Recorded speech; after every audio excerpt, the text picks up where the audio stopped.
Nah, sinyal-sinyal itu yang menunjukkan bahwa memang istana udah lumpuh, atau dengan kata lain, ya udah Pak Jokowi nggak lagi diasuh oleh Ibu Mega, karena itu Pak Jokowi kehilangan arah tuh. Dan arah yang baru ini mungkin akan ditentukan oleh interplay di dalam politik mahasiswa, politik buruh, dan kemungkinan adanya tokoh alternatif yang oleh Pak Mahfud disinyalkan sebagai orang kuat. Ya mungkin yang dimaksud orang kuat yang diterima semua pihak. Kalau orang kuat dalam arti seorang diktator baru, apa bedanya dengan yang sekarang? Yang sekarang juga diktator, walaupun nggak memperlihatkan postur kediktatoran, tapi seluruh kebijakan Jokowi dalam politik adalah diktator sebetulnya. Terus gelorakan semangat 0%, meskipun kemarin itu ditolak lagi PT gugatan presidensial 20% itu, dan kemudian ekonom dan aktivis senior Rizal Ramli bilang inilah kalau ketua Mahkamah Konstitusinya adik iparnya Pak Jokowi. Padahal setahu saya mereka ini kelihatannya belum nikah ya, atau sudah? Apalagi kalau udah nikah itu. Jadi ya itu yang kita mau cegah, jangan sampai MK itu jadi mahkamah keluarga. Nah, itu bahayanya.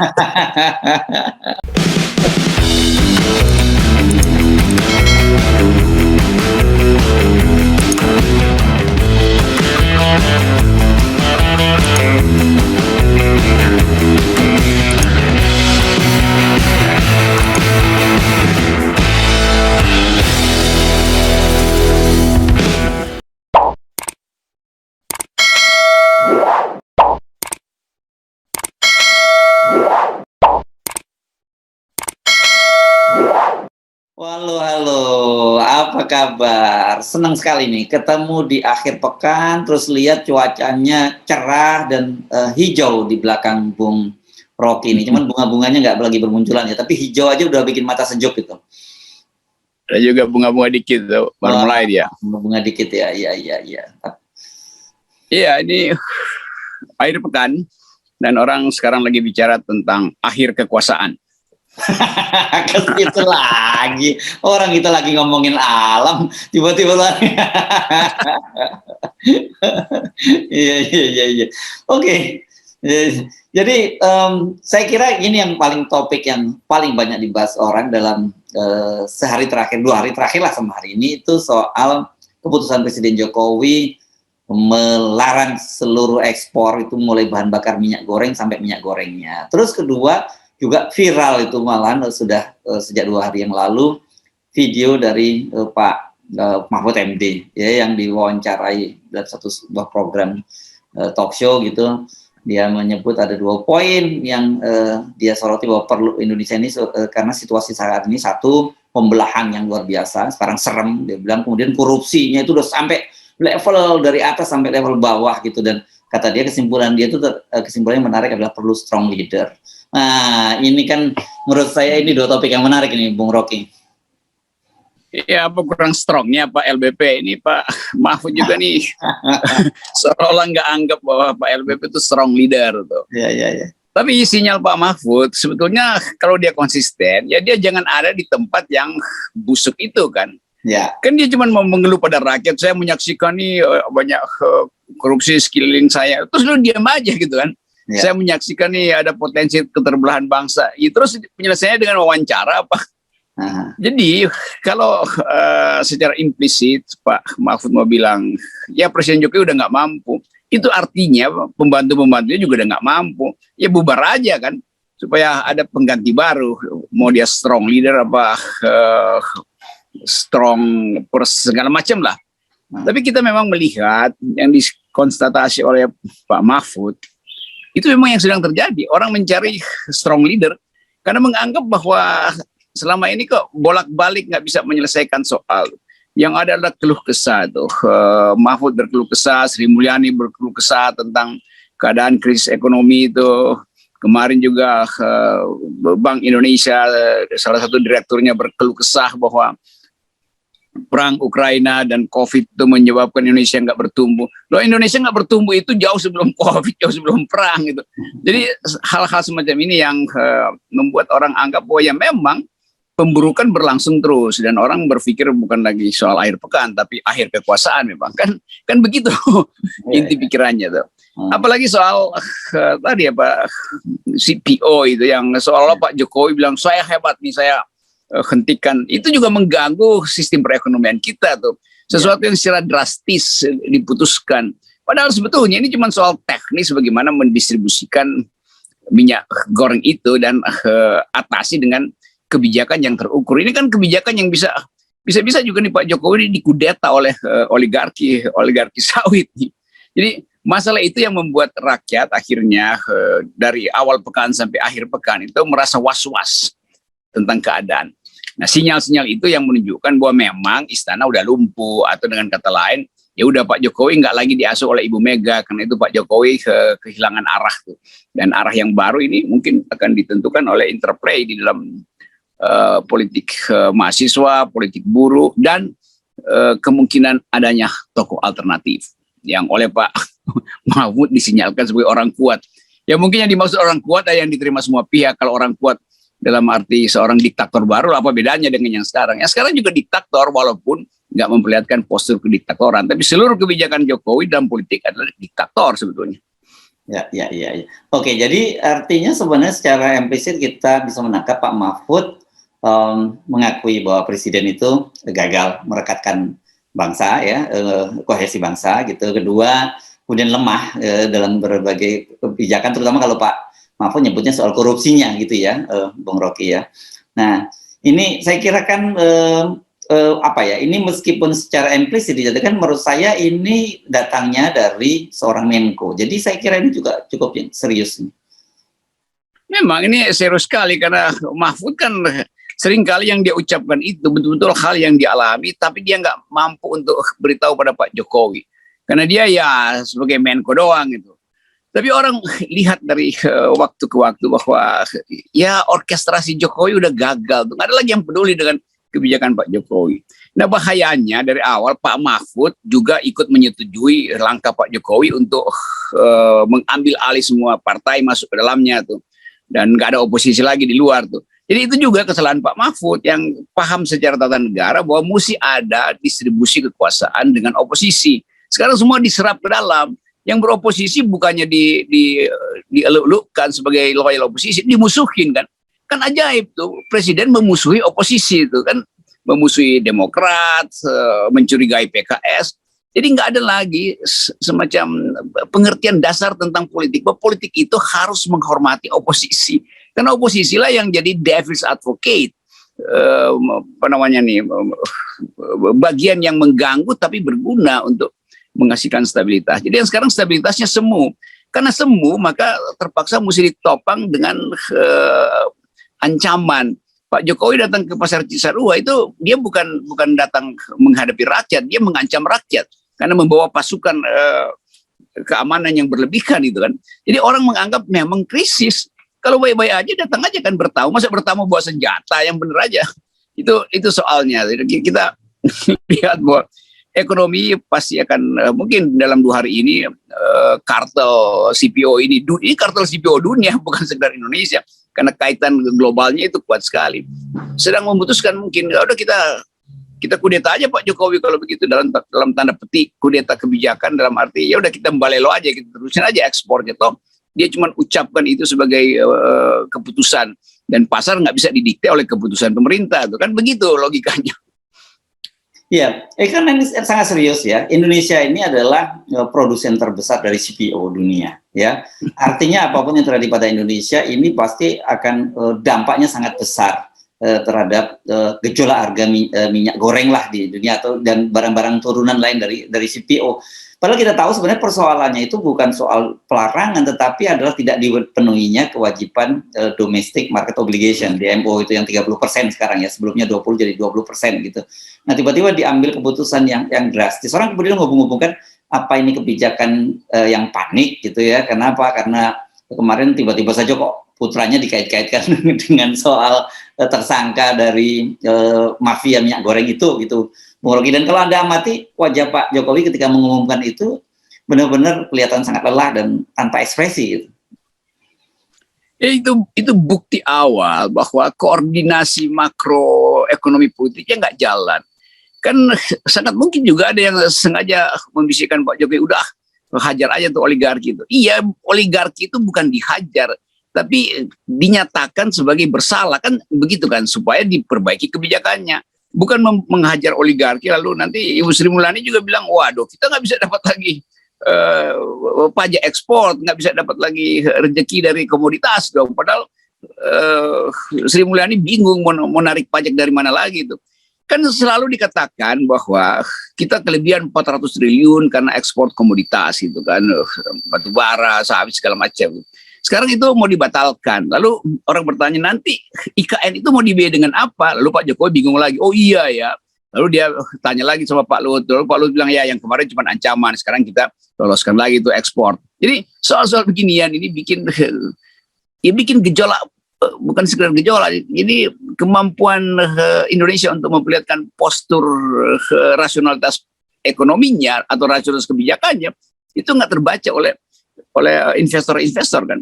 Jadi rumusnya sederhana, yaitu betul tadi, wajah Pak Jokowi itu wajah yang nggak mengerti permasalahan itu.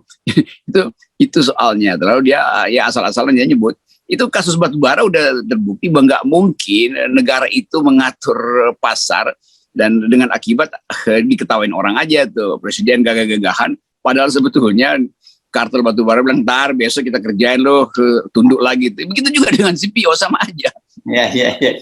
Ya batubara dulu 11%, 11 hari. Keputusan harusnya berlaku selama 1 bulan, 11 hari baru dicabut. Jadi sekarang ini saya sih baca ada pasar taruhan nih di pasar ini soal berapa hari pilih ini akan dicabut ini ekspor CPO ini kan gitu.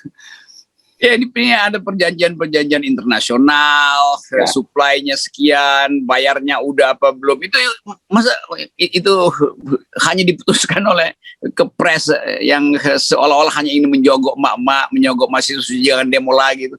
Jadi nggak ada kebijakan yang diukur berdasarkan keputusan masuk akal, keputusan rasional.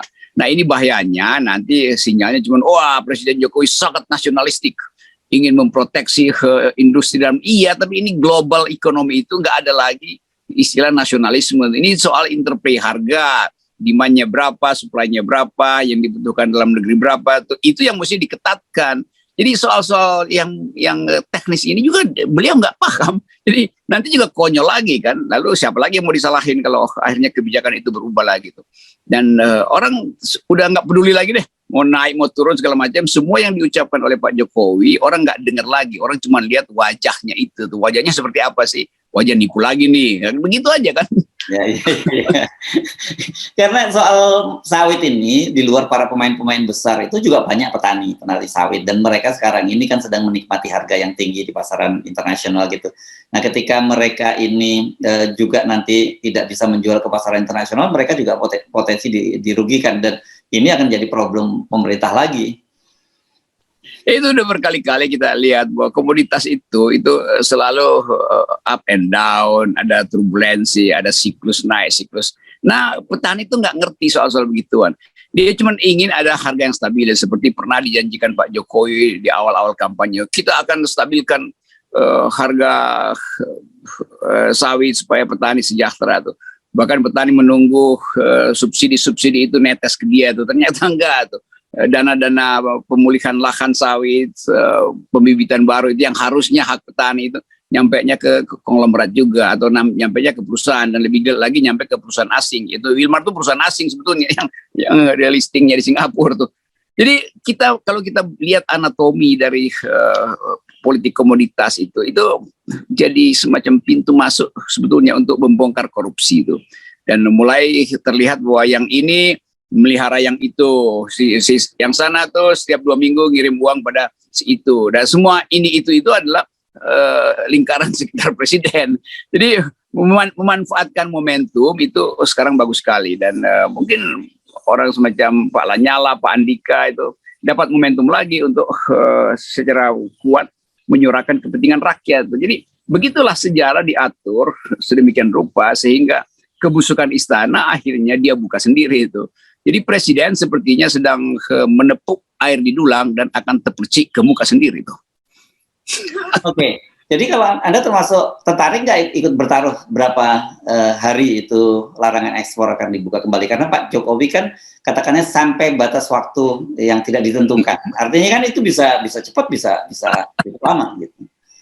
Jadi kata-kata sampai batas waktu itu, saya mau bertaruh juga sampai batas waktu tidak ditentukan tuh. Bahwa Presiden Jokowi akan jatuh mungkin sampai batas waktu tidak ditentukan.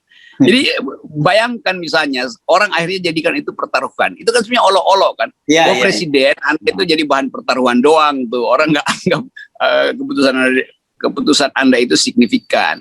Nah ini yang kemudian nanti akan diolah lagi oleh partai-partai politik yang masih berupaya untuk nempel pada Pak Jokowi dan membisikkan bahwa oke, nanti kita karena itu diperlukan 3 periode lagi nih supaya yang sampai waktu tidak ditentukan itu yang dimaksud oleh Pak Jokowi 3 periode kan begitu nantinya kan. Jadi problem ini berlapis-lapis dari soal memilih bahasa, memilih kata, memilih kalimat, tapi intinya adalah investor asing nggak peduli lagi dengan Indonesia tuh.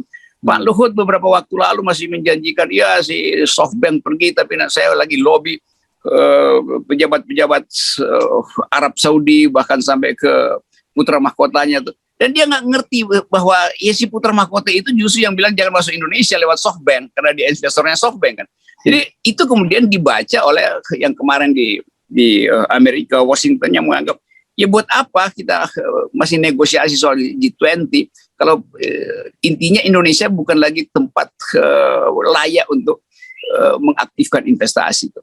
Karena Pak Luhut mungkin frustrasi dengan keputusan di Washington kemarin, maka beliau bilang, ya saya udah ketemu dengan Michael Bloomberg bahwa dia akan datang ke Indonesia dan investasi itu. Lalu dia tulis sendiri di Instagramnya. Ya iya, itu yang dibaca oleh Pak Luhut ketika bertemu dengan seorang investor tajir Bloomberg.